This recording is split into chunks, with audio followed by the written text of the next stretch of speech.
Glória a Deus. Abra sua Bíblia no livro dos Salmos. Glória a Deus. Abra sua Bíblia no livro dos Salmos,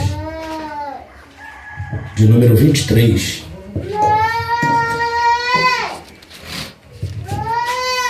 Livro dos Salmos, a partir do 23. Salmo 23, um salmo bastante conhecido. Um salmo bem conhecido, né? Esse salmo aí, todos já conhecem até de cor. Esse é o famoso salmo que qualquer um deixa a sua Bíblia aberta, né? Não precisa ser cristão, não precisa ser um devoto, mas qualquer um deixa, a maioria das pessoas, né? Deixa o Salmo 23 meio amarelado. Por quê, pastor? Fica aberto. Fica aberto assim. E alguns dizem até que vai trazer uns bons fluidos. Vai espantar o olho grande. Pastor, mas também o Salmo 91, sim, também. Salmo 23, Salmo de Davi, diz assim: o Senhor é o meu pastor e nada me faltará. Deitar-me faz em verdes pastos, guia-me mansamente às águas tranquilas, refrigera minha alma, guia-me pela vereda da justiça por amor do teu nome. E ainda que eu andasse pelo vale da sombra da morte, não temeria mal algum, porque tu estás comigo, a tua vara e o teu cajado me consomem. Preparas uma mesa perante mim na presença dos meus inimigos, unges a minha cabeça com óleo e o meu cálice transborda. Certamente que a bondade e o amor me seguirão todos os dias da minha vida, e habitarei na casa do Senhor para todos sempre. Verso 24, irmãos. Verso 4 eu queria, porque vai ser aqui que a gente vai estar, em cima desse verso, que a gente vai estar trazendo até o tema da mensagem. Verso 4: ainda que eu andasse pelo vale da sombra da morte, não temeria mal algum, porque tu estás comigo. A última parte do versículo diz assim: a tua vara e o teu cajado me consomem. Pode se sentar, feche seus olhos. Aleluia, Jesus. Amado, querido Deus, eterno Pai, muito obrigado por tudo que foi feito e realizado neste lugar, está sendo realizado pela tua preciosa presença neste lugar. Continua falando conosco, me usa como canal de bênção.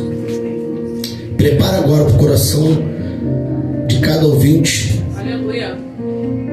Em nome de Jesus Cristo, tira todos os tampões dos ouvidos espirituais, todas as escamas dos olhos espirituais, e que nós possamos ouvir e compreender aquilo que tu queres para cada um de nós. Muito obrigado. E que essa palavra venha frutificar poderosamente em cada vida. Muito obrigado. Oramos e te agradecemos em nome de Jesus. Amém, igreja? Amém. Glória a Deus. Irmão, Salmo 23, salmo composto pelo rei Davi. A gente costuma dizer rei Davi, mas antes dele ser um rei, ele era um pastor de ovelhas. E quem poderia ser melhor de propriedade para falar de ovelha, de pastor, a não ser o pastor de ovelhas que foi Davi na sua juventude. Quando Deus chama Davi, irmãos, Davi está num pastoreio. Quando Deus vai ungir Davi através do profeta Natan, Davi está lá no pasto, pastoreando ovelhas. Alguém chega na casa do seu pai e o profeta vai, olha com os olhos humanos e fala: certamente é esse, porque é um homem forte, alto, valente, guerreiro, fazia parte do exército na época. Certamente é esse. E Deus foi falando: não, certamente o homem não vê como Deus, porque o homem vê o exterior, porém Deus vê o interior, vê o coração. E foi esse coração que Deus buscou lá no pasto de um pastor, que talvez ninguém daria nada pelo esse pastor. E a Bíblia diz que Davi estava lá, estava num treinamento já com Deus, porque a Bíblia diz que quando ele vai lutar contra Golias, ele fala as palavras: olha, quando eu estava lá pastoreando, olha só, irmãos, ele vai vencer um gigante que ninguém queria se dispor a lutar. Exército, pessoas combatentes de batalha, de frente de batalha, estavam com medo de um gigante chamado Golias. E um pastor de ovelhas fala: quando eu estava lá pastoreando, quando eu estava sendo pastor, toda vez que vinha um leão e um urso e pegava uma ovelha, eu ia após ele, eu agarrava pela barba, feria, o matava e tomava a sua ovelha. Um pastor, e ele entende o que é defender a ovelha, ele entende o que é cuidar de ovelha, ele entende o que é pastorear ovelha, ele entende de tudo. Então ele aqui faz o seu salmo, compôs esse louvor falando que o Senhor é o meu pastor. Ele é o pastor de ovelha, mas quem é o nosso pastor? É Deus. O Senhor é o meu pastor, e Ele nos garante, como a experiência que Ele tem de pastorear ovelha, que Ele não deixava faltar nada para as ovelhas. Ele não deixava faltar o alimento, porque Ele levava, ele conduzia as ovelhas até o pasto, ele levava a ovelha até as águas, ele trazia as ovelhas de volta para o aprisco, e ele não deixava faltar nada. Ele falou: se eu, como pastor de ovelhas, faço isso, imagine o nosso Senhor.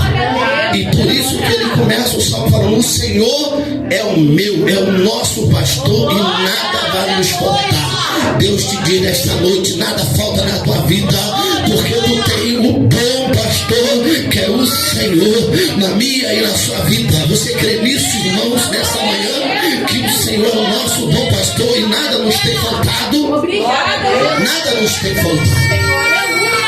Irmãos, sempre a gente vai dizer assim, ó: irmãos, dificuldade sim, mas falta não, o Senhor supre as nossas faltas, as nossas necessidades. Deus tem suprido na tua vida? Tá difícil, não tá? Mas Deus tem suprido. Deus tem sustentado você. Aleluia. Deus tem nos sustentado, irmãos. Amém. Nós estamos aqui hoje porque Deus está assim com a tua destra, nos segurando pela mão direita, e está dizendo para mim e para você: não temas, porque eu sou contigo, eu sou o seu pastor, e nada tem faltado.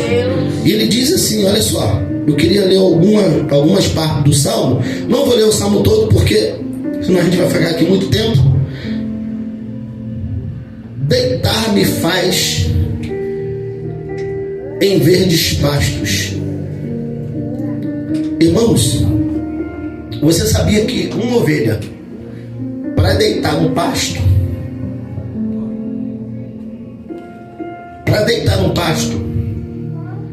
ela tem que estar alimentada e descansada?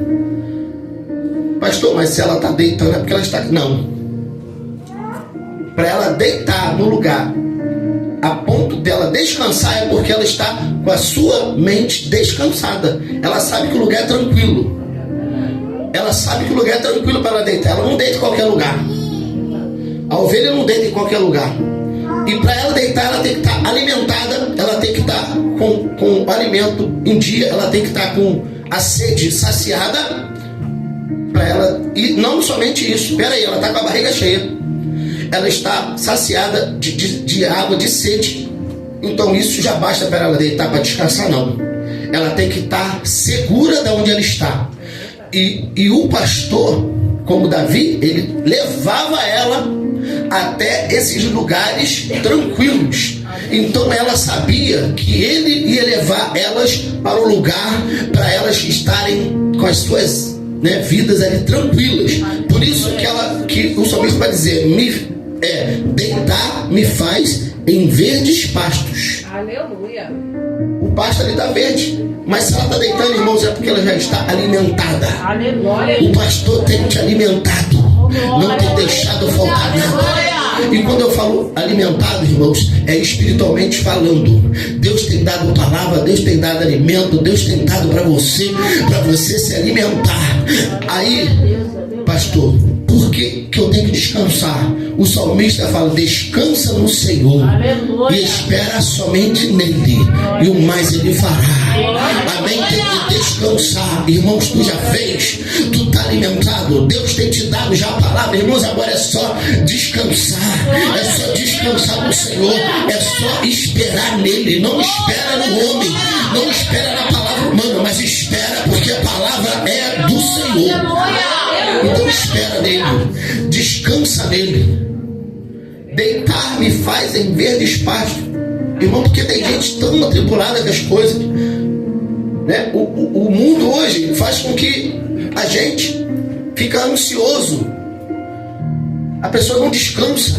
Aí eu não descanso enquanto não tiver aqui na minha mão. Eu não descanso enquanto não me dá aqui. Enquanto eu não pegar, não, cara, já tá, calma aí. Outro dia eu vi um camarada falando assim: pô, já pingou o negócio? Aí o cara, falaram que pingou, mas enquanto eu não pegar, irmãos, hoje em dia tu nem pega, tu já faz assim, trec, pum, já pagou outra conta, tu nem pega na mão. Mas tem gente que tem que pegar e depois fala assim: vai, só pega e vai, só coloca a mão e vai. Né? Aí tem gente que quer o prazer de pegar na mão, mas eu peguei. Hoje em dia, irmão, não pega mais na mão não. Hoje em dia tu só olha assim, ó, os números. Só que o número está lá em cima, de repente o número vai lá para baixo de novo. Mas pelo menos você pagou. Já foi. Mas pelo menos você pagou, pelo menos veio, você pagou, né? Então a pessoa não tem um sossego, né? Fica uma inquietação. Peraí, Deus tem te alimentado. Então está falando: deitar me faz em verdes pastos. Aí ele continua dizendo: guia-me mansamente às águas tranquilas. Guia-me mansamente pelas águas tranquilas. Por quê, irmãos? Você já entrou num lugar e ouviu um barulho de água? Quem já foi para perto de uma praia? Quem foi numa cachoeira e viu aquele barulho? Eu não sei vocês, irmãos, mas quando eu vou aquilo não me dá muito sossego. E quando eu estou no lugar e bate a água assim, aí a gente fica: será que a água vai subir? Será que não vai? Será que não sei o quê? Então aquele batimento das águas não deixa a gente tranquilo. Você já reparou isso? E nós que entendemos, a gente sabe que a água está ali, a cachoeira está lá, não vai desabar. Mas a gente vê um negócio: não, porque pode ser uma tromba d'água. Não, porque a lua pode virar e a onda subir e encher as casas aqui, a gente ficar embaixo dessas águas nessa ilha. Vem um monte de coisa, irmão, a gente imagina. Então a gente não fica sossegado. Aí tem gente, essa aqui é a primeira vez que foi no lugar aqui.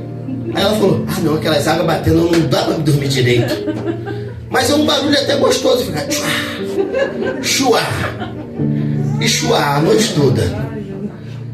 Até você acostumar, irmão, mas aquilo dá medo. Quem não tem costume dá medo. Tá entendendo? Então a ovelha não é diferente. O pastor ia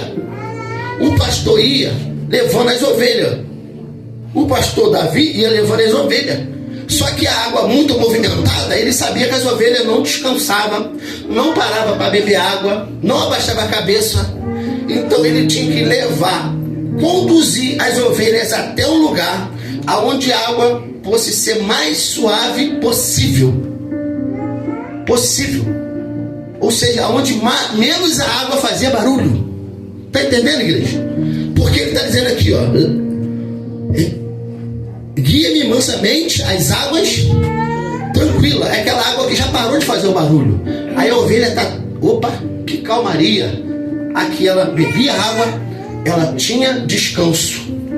Ela tinha descanso porque ele guiava ela pelas águas tranquilas. Está entendendo, irmãos? Quem nos dá a paz, quem nos dá a tranquilidade é o nosso pastor, é o nosso pastor das nossas vidas, que é o Senhor, amém? Ele que guia nossas vidas, nossas almas, pelas águas tranquilas. E ele diz ainda que refrigera a minha alma. Refrigera a minha alma. Irmãos, quantas almas aí abatidas? Quantas almas abatidas, quantas almas aflitas, quantas almas queimando em fogo, quantas almas, mas o Senhor, Ele tem nos refrigerado. O que é isso, irmãos? Sabe o que é o refrigério? Sabe o que é o refrigério? É igual você quando está no sol e para debaixo de uma sombra. Irmãos, que maravilhoso. Você não quer outra vida. Você não quer outra vida. Você viu quando você para debaixo de uma sombra, se você estiver dentro de um carro, você ali tu até dorme. Se você estiver fazendo alguma coisa com o carro parar na sombra, o sol está quente, você para ali e de repente você, rapaz, aí tu abre o vidro, entra um ar, você até dorme. Refrigera a minha alma. Está entendendo? Irmão, você observe que a própria medicina já comprovou que nós precisamos de refrigério. O nosso corpo precisa de refrigério. Assim como o nosso corpo, também o nosso sentimento, a nossa alma. O nosso corpo precisa, né? Agora, quando entra o calor, sabe o que acontece? O corpo precisa de hidratação. E foi comprovado pela medicina, pela ciência, juntamente, olha só, irmãos, que quando a pessoa não está com o corpo refrigerado, afeta a alma. Olha só, quando a pessoa não está com o corpo refrigerado, afeta a alma. Como assim? Vou te explicar. Não precisa ser doutor, não precisa ser nada. A medicina comprova. Tá aí. Esportes, futebol e o mais atual agora, nessa Copa. Sabe o que está acontecendo? As pessoas estão fazendo uma pausa para um nome chamado hidratação. Aí alguém fala, mas não está tão calor. Não está tão calor assim para precisar. Mas foi comprovado pela medicina e ciência junto que o jogador, que o atleta, quem for, irmãos, quando ele para hidratação, ele coloca uma toalha aqui para refrigerar, ele bebe água para refrescar, porque no decorrer que o corpo não está refrigerado, aí começa a afetar o sentimento, começa a afetar a mente, o cérebro, e a pessoa começa a cair a produção daquela pessoa. A pessoa começa a não render aquilo que é para render. Então, quando a pessoa refrigera o corpo, a sua mente começa a voltar aquilo que ela poderia dar, o melhor. Se está 100% e com a desidratação cai para 90, 70, aí quando hidrata, volta para os 100 novamente, volta para 90. Eu sei que ela aumenta, amém, a produtividade. Está entendendo por que o Senhor refrigera a nossa alma? Porque Ele sabe que a gente cai, Ele sabe que o nosso esgotamento físico, emocional cai. Por isso que Ele tem refrigerado a minha e a sua alma, para você dar o melhor que tu pode. Ah, eu não posso. Pode, porque o Senhor tem dado refrigério. Ah, eu não pode, porque é Deus que tem dado. E Ele continua dizendo: guie-me pelas veredas da justiça por amor do teu nome. Guie-me pelo caminho, quando fala vereda, é caminho da justiça por amor do teu nome. Irmãos, hoje em dia, quando fala de justiça, a gente vê justiça falha. A do homem é falha, irmãos, mas a de Deus não. A de Deus não. A justiça do homem é falha sim. E a gente quer fazer justiça com as próprias mãos. Aí as pessoas, não, porque eu vou fazer isso. Outro dia, aí estava vendo a novela falando, não, porque agora, porque foi injustiça, me estou preso, não sei o que, eu vou me vingar de um por um, assim, por quê? Porque a justiça do homem não fez, então eu vou fazer justiça com as minhas próprias Irmãos, isso na realidade acontece. Vingança de Deus? Deus diz que a mim pertence a vingança, diz o Senhor. Aí o que uma novela, o que um filme vai citar? Pode ver, filme bom. O cara perdeu a família, o cara voltou, matou, todo mundo se vingou. Aí a gente, irmãos, eu fico lá, tem que matar mesmo. O cara sofre no final. Outro dia eu vendo a novela, vendo a mulher, eu falei, essa mulher, rapaz, tem que matar essa mulher, tem que ir presa. Uma senhora, irmãos, eu me lembro que ela vendia doce. A senhora ficava um monte de mosca na casa dela, né? Muita mosca. Aí ela, por que a senhora não bota um veneno para matar? Não, tadinha das moscas, ela tinha pena das moscas. Rolinha, pra tu ver, ela era tão boazinha, irmãos, que a Rolinha entrava dentro da casa dela pela porta da cozinha e saía pela porta da sala. Tô te falando sério. A Rolinha entrava pela porta da cozinha dela, entrava, ia no quarto, ia ali, comia umas canjiquinhas que ela jogava na cozinha, a Rolinha comia e ela saía pela porta da sala. Dona Maria, falecida Dona Maria, que Deus a tenha. Irmãos, a Rolinha entrava na cozinha, para tu ver como que ela era boa. A casa dela era tranquila. Só que quando tava a novela, tu chegasse lá, ela tem que matar essa mulher. Aí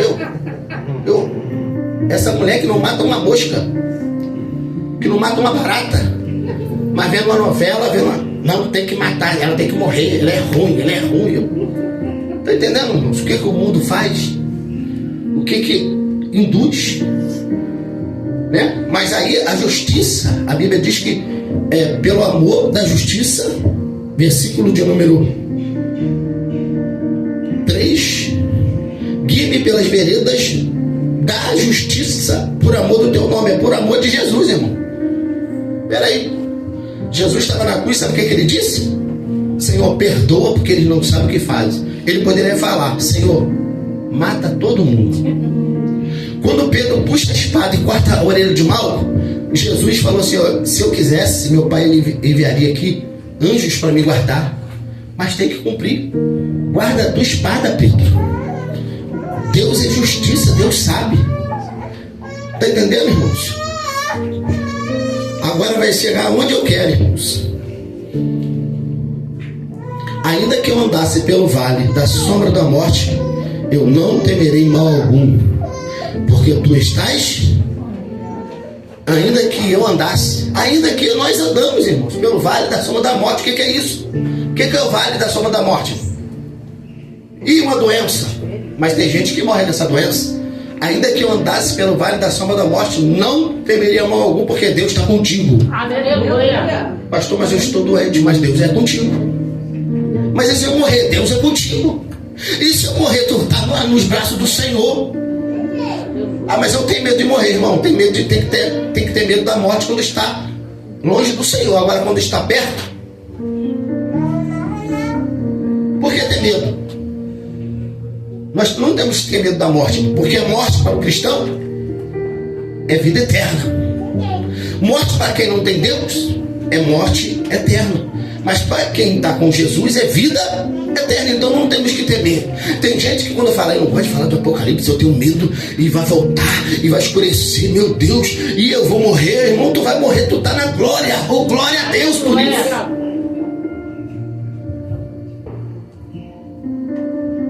Parece que falar de Apocalipse é um filme de terror.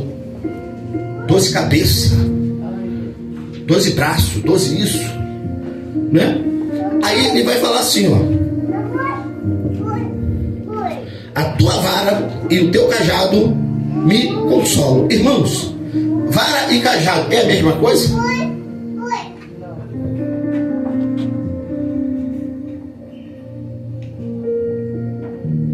Porque ele está dizendo, a tua vara e o teu cajado me consolam, né? Me consolam. A tua vara e o teu cajado me consolam. Olha só. Aí tem gente que fala assim, quantos já não ouviram aqui, irmãos? Rapaz, tu viu a palavra hoje? Dê uma cajadada. né? Não é assim que a gente fala? Rapaz, o cara deu uma cajadada bonita. E eu falo, quando, rapaz, pastor lá, eu fui naquela igreja aí, deu uma cajadada na cabeça, rapaz. A gente tem costume de falar, né? Assim, né? Só que não é cajadada. Não é cajadada. A gente fala. E eu já falei.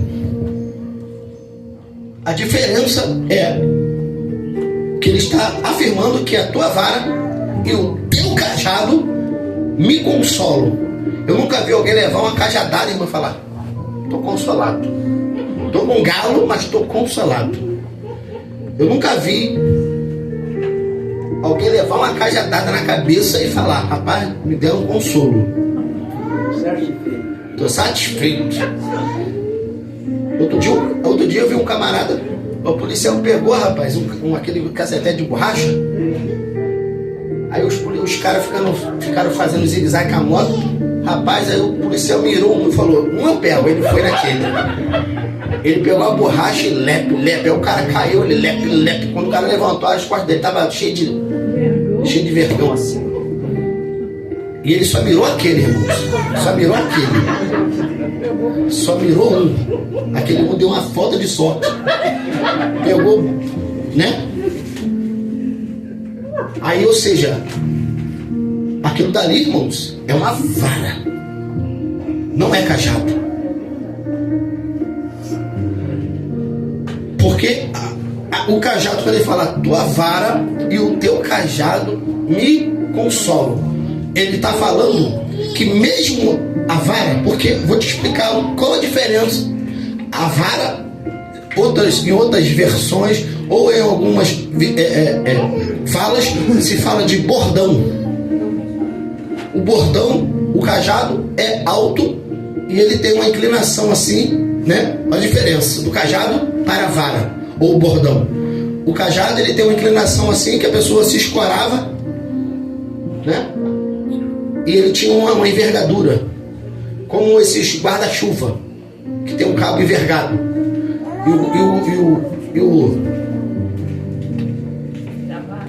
A vara, o cajado é assim, envergadura. O cajado é uma vara reta. É uma vara reta. E qual a diferença do cajado? Por que o pastor usa o cajado e também usa a vara? Porque ele diz assim: a tua vara e o teu cajado me consolam. Por quê, irmãos? O cajado, sabe o que o cajado, a vara, o bordão servia? Para pegar quando vinha um predador, quando vinha um lobo, quando vinha um predador. Aquilo dali, irmãos, ele dava com força no predador. Ele protegia a ovelha, com aquele bordão, com aquela vara. Ou seja, não a vara, né? É para proteger a ovelha. A vara não é para atormentar a ovelha. Pelo contrário, a vara, ela protege. A vara, ela serve para dar uma varadinha? Serve. Porque é bíblico, irmãos. É bíblico. Isso falando não figurativamente, mas falando literalmente. A Bíblia diz lá no livro de Provérbios que futiga teu filho com a vara da disciplina. Porque se tu futigares ele, ou seja, se tu bater nele com vara, tu não vai matar não, mas tu vai salvar a vida dele. Por isso que tem gente que fala assim: irmãos, de vez em quando dá uma varada nos filhos, não pode. Mas hoje em dia, sabe o que tem? O conselho tutelar que você bate, corrige. Mas claro, tem gente também, irmãos, quase matando. Mas não é contra, é bíblico você pegar a vara. Opa, tem gente que só com a vara, né, irmão? Tem criança que é só com a vara. Você sabia também que tem ovelha que tem que dar uma varadinha? Peraí, pastor. Não, meu irmão, não estou falando literalmente. Uma palavra assim, pô, deu uma lavadinha, hein? Doeu um pouquinho. Mas é para proteger. É para proteger de perigo de predadores. Agora eu vou te falar do cajado, irmãos. Vou te falar do cajado. Olha só o que é o cajado. A vara é para você bater, espantar, livrar a ovelha do perigo. Ou seja, a vara não é para bater, a vara é para só você proteger a ovelha. E o cajado, olha a diferença, que é parecido, mas não é a mesma coisa. O cajado, como eu te falei, ele é maior, ele tem uma envergadura. Quando as ovelhas estavam na beira de um abismo para cair, e se o pastor fosse até o abismo, ele poderia espantar, a ovelha poderia se assustar e ela poderia cair de despenhadeira abaixo, e ele perderia aquela ovelha. Para que é o cajado, irmãos? O cajado, da onde ele estava, ele ia com o cajado lá e pegava a ovelha pelo pescoço, com aquela envergadura do cajado, e ele puxava a ovelha. Mas não era para espantar, não era para tirar a ovelha, não era para derrubar a ovelha, mas era para trazer a ovelha de volta para o aprisco. O cajado não é para tirar a ovelha, mas é para trazer a ovelha. Está entendendo? E sabe aonde que ele pegava a ovelha? No pescoço. O pastor pegou pelo pescoço. Irmãos, você já viu o salva-vida? Já viu o salva-vida? Eu nunca vi alguém salvando alguém assim, em público assim. Eu já vi em filmes, eu já vi assim, mostrando na televisão um acontecimento, mas você já viu a pessoa dar uma gravata na pessoa, igual o cajado, e traz. E tem uns que dão um mata-leão na pessoa, para a pessoa não se bater e não afogar os dois. E a pessoa agarra aqui no pescoço e vem, ó, nadando com um aqui, traz a pessoa, e com a outra vem nadando. Pra quê? Porque a pessoa tá ali achando que vai me afogar. Não, vai te salvar. O cajado é para te salvar. O cajado é para nos salvar. O cajado, como tem gente que fala assim, rapaz, essa doeu. Pô, que cajadada não, irmãos. O cajado, ele não te afasta, mas ele te traz para a presença. Aleluia. O cajado não te afasta, mas ele traz para a presença. Oh, glória. João capítulo 6 vai dizer que Jesus está dando uma palavra como se fosse um cajado hoje. Ele está falando para trazer alguém para a presença. Mas alguém está falando assim, duro é este discurso. Ele está dizendo, dura é esta palavra. Quem poderá ouvir? Aí ele fala assim, não, esse discurso está muito duro. Essa cajadada hoje de Jesus está muito duro. Quem pode ouvir? Eu vou embora. Então eu também vou. A Bíblia diz que todo mundo vai embora. Aí Jesus chega para Pedro e fala assim, Pedro, também tu não quer ir embora? Aí Pedro vai dar a resposta. Vai dizer assim, para onde iremos nós se tu tens a palavra de vida eterna? Aleluia! Sabe o que Jesus está falando nesta noite? Que o cajado, ele não te empurra para a presença, para fora de Deus, mas pelo contrário, ele te traz para a presença. O cajado não te tira, mas ele te atrai para a presença. Glória. Aleluia. Aleluia. Quem entendeu o que Jesus está falando? Aleluia. O cajado, ele não é para te tirar. O cajado não é para te tirar da presença, mas é para te trazer para a presença. É diferente, irmãos. Poxa, mas foi pelo pescoço, foi duro. Foi duro, irmãos. Foi duro, mas sabe o que é? É para te trazer para a presença, para você estar na presença. Aleluia. Poxa, mas aí, pastor, mas teve aí uma hora que foi vara. Irmãos, mas tem hora que vai ser necessário. Por isso que os pastores usavam, como Davi aqui mencionou, a tua vara e o teu cajado. Então nem a vara e nem o cajado vai te afastar da presença, mas vai te atrair para a presença. Porque ele está dizendo, a tua vara e o teu cajado estão me consolando. Pastor, mas está doendo, mas é para te consolar. A cajadada está doendo, mas é para te consolar. A varada está doendo, mas é para te consolar. Quem está entendendo o que Deus Jesus falou nessa noite? Amém? Guarde essa palavra, irmãos, nesta manhã. Guarde essa palavra no teu coração. Que nós possamos ouvir e ser praticante da palavra do Senhor. que você possa entender que o cajado e a vara são para te trazer para perto da presença. Glória a Deus. Aleluia. O cajado não te afasta, o cajado te atrai, é o tema da mensagem. Aleluia. O cajado e a vara não te afasta, mas te atrai. Aleluia, Jesus. Aí eu saí porque o cajado foi duro. Irmãos, não é ovelha. Porque nunca o cajado e a palavra vai ser para tirar alguém da presença. Não. Nunca vai ser. Nunca vai ser. Vai ser para trazer para a presença. Amém? Que Jesus abençoe a sua vida. Que Jesus te abençoe em nome de Jesus Cristo. Que Deus possa abençoar a sua vida em nome do Senhor Jesus Cristo. Amém. E graças a Deus.